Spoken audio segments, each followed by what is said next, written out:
But let's see what's going on right now as we take a check here early this morning. It is 6:19. We're going to be seeing a good amount of clearing, some clouds actually trying to mix in overhead right now. Everything as we go on forward into the start of this day will come along with a very slim chance of some patchy drizzle. Still seeing more of that for Newberry and Saluda. It's going to be out towards more western portions of South Carolina. But otherwise, pretty easy start here. Yet again, like we've seen for a lot of our morning hours. Earlier this week, we saw more upper 50s. Now, it's been more about a lot of low 60s out there. Capital City looking good, all lit up still. Let's consistently see more of this into the tidbits here. We're going to be getting a bit more of these spotty storm chances finally bubbling up again. It's been relatively dry this week. Haven't seen much in the way of any rain chances, but now this is trying to fight back, okay? This afternoon and Saturday afternoon. And then Sunday, we actually start to see more rain coverage. So if you were having some Sunday plans outside, might not be the best. Let's see how things are progressing. And this is what I'm talking about early on, that quick little stint of moisture. I'm even thinking the Futurecast is overdoing it right now. It looks like this should fall apart as it continues to get towards the middle of our viewing area, basically works to break up. Then as we get to the middle of the day, this is where I want to focus on the activity, because otherwise it should be a partly cloudy and very warm Friday. But into the afternoon, late into the day, we could see these couple little bubble up showers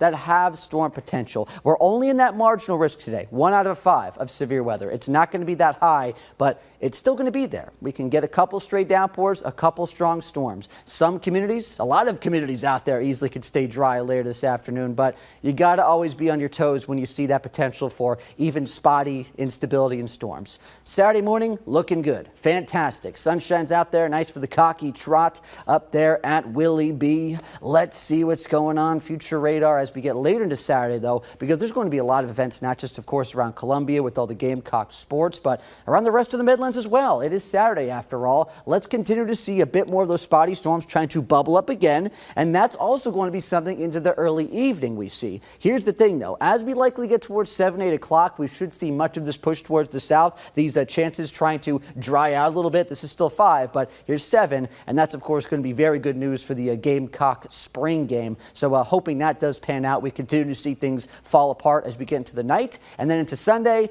everything is going to be getting back more with moisture. This is where an area of low pressure makes a move through the state with the cold front. So it's not just going to be damp, it's going to be much cooler with the wind out of the north. So that is going to be a cool and damp day. We'll get you forward into that. Right now, we're still focusing on the summer feels, the Grillin' Cast. Why not hit it on up for some outdoor cooking today? We see the upper 80s and that stray storm chance later. Please be mindful of that, okay? As we go into the first half of the weekend, there's going to be a lot of tailgating. I know that as we go into Saturday. Of course, I'm here in Columbia for that spring game. Let's go on to Sunday.